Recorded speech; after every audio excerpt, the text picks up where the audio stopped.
Gisikop atol sa gilusad nga entrapment operation sa hiniusang puwersa sa CIDG, San Pedro Police sa Davao City ug Department of Agriculture Region 11 ang mga namaligya og limonsito nga lapas sa gitaganang suggested retail price. Ang report ni Sheila Vergara Rubio.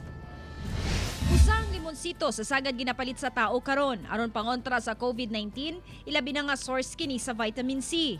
Sa kahalino niini, dayag nga aduna usay namintaha nga namaligya sa limonsito nga doble o halos triple sa suggested retail price niini nga 39 pesos. Busa, milusad og entrapment operation ang CIDG, San Pedro Police, DTI ug DA11 sa mga manindahay sa farmers market sa Bangkerohan, Davao City. Sikop ang tulong nga sila si Oliver Humawas Carnicel, Jabar Palau Jamael, ug Kokoy Umpaw Pagalangan kinsa na maligya og limonsito sa kantidad nga 60 pesos per kilo. Nakuha usab gikan kanila ang pipila ka bundle sa maong produkto. Naatay test buy na nahitabuan ni prior sa operation and napalitan nato ni siya og 60 per kilo and almost 1,450 or 1,400 ang kining usa ka sako.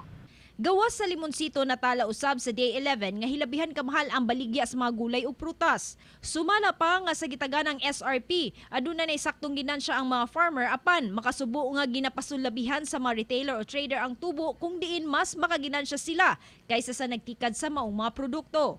Pati ang mga gulay nagkamahal. Niya kung tanawon nimo siya, ako nag-interview ko mismo ng mga farmers. Ang farm gate price ang palaya is 30 pesos.